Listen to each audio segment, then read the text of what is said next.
guys, bank exam எழுத போறீங்க இல்லை எழுதிக்கிட்டு இருக்கீங்க, கண்டினியூ பண்ண போறீங்கன்னா உங்களுக்கான த மோஸ்ட் இம்பார்ட்டன்ட் வீடியோ. தயவு செஞ்சு வீடியோவை ஃபுல்லாக பாருங்க. அட் எனி பாயிண்ட் ரொம்ப உங்களுக்கு யூஸ்ஃபுல்லாக இருக்கும் அடுத்து வரக்கூடிய அப்கமிங் எக்ஸாம்ஸில்.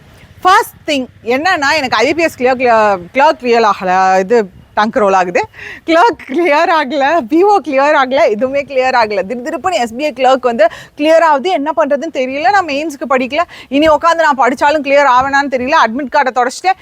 எத்தனை பேருங்க, எக்கச்சக்கமான பேர். நான் தெளிவாக சொல்லியிருந்தேன்ல வீடியோவில், கட் ஆஃப் வீடியோவை இப்போ போய் எடுத்து ரீவைண்ட் பண்ணி பாருங்கள். ப்ரீவியஸ் இயர் எந்த ஒரு கட் ஆஃப் வீடியோலையுமே நான் ப்ரீவியஸ் இயர் டேட்டாவோட மட்டும்தான் சொல்லியிருப்பேன். ஒரு இதில் கூட ப்ரீவியஸ் இயர் டேட்டா இல்லாமல் நான் சொல்லியிருக்கவே மாட்டேன் கட் ஆஃப். அதில் ஒரு டிஸ்க்ளைமர் கொடுத்துருப்பேன். ஐபிபிஎஸ் கூட எப்பயாவது வந்து வருஷம் அவங்களுக்கு ஒரு எக்ஸாமில் மட்டும் நட்டு கலந்துரும், என்னன்னு தெரியாது. ஏதோ ஒரு எக்ஸாம், ஐபிபிஎஸ் பிஓ இருக்கலாம், கிளர்க்காக இருக்கலாம், இல்லை ஆர்ஆர்பிபிஓ ஆர்ஆர்பிக்கு ஏதோ ஒரு ப்ரிலிம்ஸ் எக்ஸாமை வந்து கட் ஆஃபை வந்து பயங்கர ஹையாக வைப்பாங்க. மித்தபடி எஸ்பிஐ எப்பவுமே கிராஜுவலாக தான் இன்க்ரீஸ் பண்ணுவாங்க. பெருசாக ஹைக்கு போயிட்டு லோக்கு வர மாதிரி அவங்க கட் ஆஃப் வச்சதே இல்லை. நான் படித்து வந்து இந்த இது மாதிரி தான் கண்டிஷன்ஸை ஃபாலோ பண்ணிக்கடாப்பா, அந்த மாதிரி தான் இப்போ எனக்கு தோணுது. என்னன்னா, நான் அதில் தெளிவாகவே சொல்லியிருந்தேன். அதில் கூட எப்போ நிறைய பேர் போட்டிருந்தாங்க, அக்கா நீங்கள் ப்ரெடிக்ட் பண்ணுறது கரெக்டாக தான்க்கா வரும் அப்படின்னு சொல்லிட்டு. ரீசெண்டாக நான் அந்த இதில் வீடியோ போட்டிருந்தேன், ரிசல்ட் வீடியோ, அதில் கூட அத்தனை பேர் போட்டிருந்தீங்க. நான் டிஸ்பிளே பண்ணுறேன் பாருங்க. You are the only guys to predict cut off in and around 55 and same happened. ஆனால் நான் வந்து 69 எடுத்து கிளியர் பண்ணிட்டேன், வேஸ்ட் பண்ணிட்டேன், மெயின்ஸ் படிக்கல.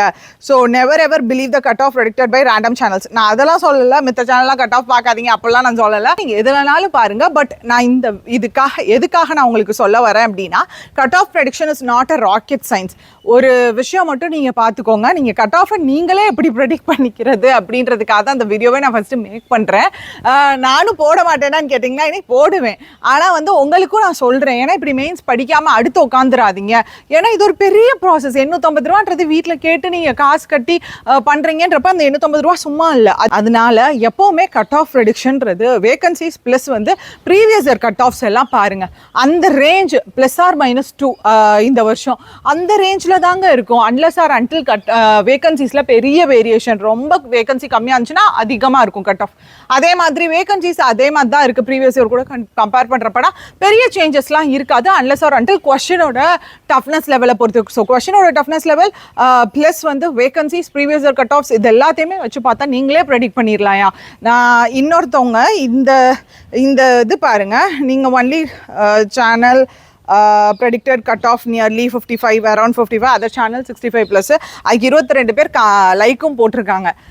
மாற்றி சொல்கிறதோ இல்லை வந்து உங்களோட ஆறுதலுக்காக நான் வந்து சொல்கிறதோ அந்த மாதிரிலாம் எப்போவுமே பண்ண மாட்டேன்யா. இப்போ எதுக்காக இந்த வீடியோவே மெயினாக மேக் பண்ணுறேன்னா, நீங்களே கட் ஆஃபை ஈஸியாக தெரிஞ்சுக்கலாம். அடுத்தடுத்த எக்ஸாம்ஸில் இந்த மாதிரி தப்பு பண்ணாதீங்க, சரியா?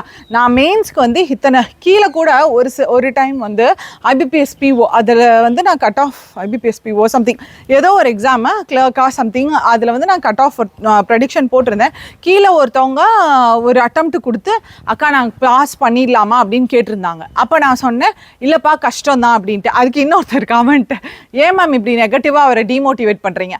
ஸோ அதாவது நீங்கள் பாஸ் பண்ணிடுவீங்கன்னு சொல்லிட்டு நான் உங்களுக்கு பொய்யாவும் என்னால் சொல்ல முடியாது.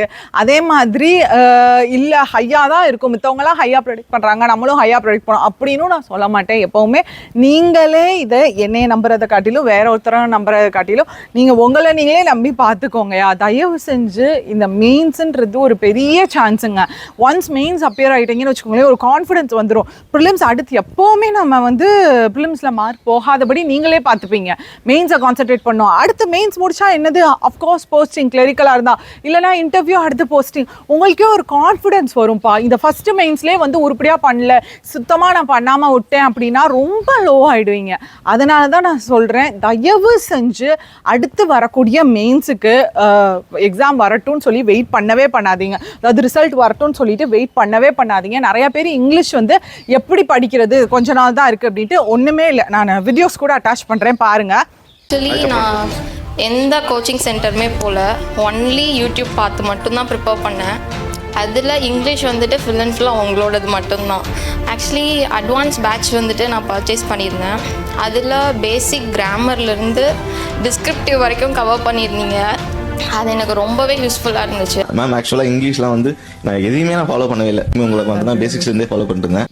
ஆக்சுவலாக அட்வான்ஸ் பேட்ச்னு இருக்கும். அந்த அட்வான்ஸ் பேட்ச்சில் இருக்கிற வீடியோஸை மட்டும் பாருங்கள், செக்ஷனல் டெஸ்ட்டு ப்ராக்டிஸ் பண்ணுங்கள். ஏன்னா அடுத்து கொஞ்ச நாள் தான் இருக்குது, அதில் நம்ம பெருசாக எதுவும் பண்ணிட முடியாது. பட் இந்த வீடியோஸ் உங்களுக்கு பயங்கர ஹெல்ப்ஃபுல்லாக இருக்கும்.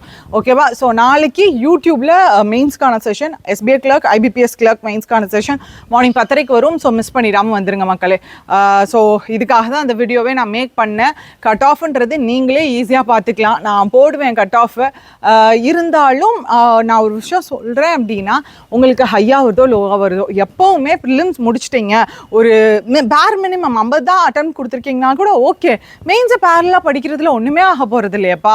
மெயின்ஸை வந்து பேரலாக எப்போனாலும், அதாவது உங்கள் ப்ரிப்பரேஷன் ஸ்டார்ட் பண்ணி பேசிக்கை முடிச்சிட்டிங்கனாலே அடுத்து மெயின்ஸையும் பேரலாக படித்தே ஆகணும்ப்பா. ஸோ அதை எப்போயுமே மைண்டில் வச்சுக்கோங்க.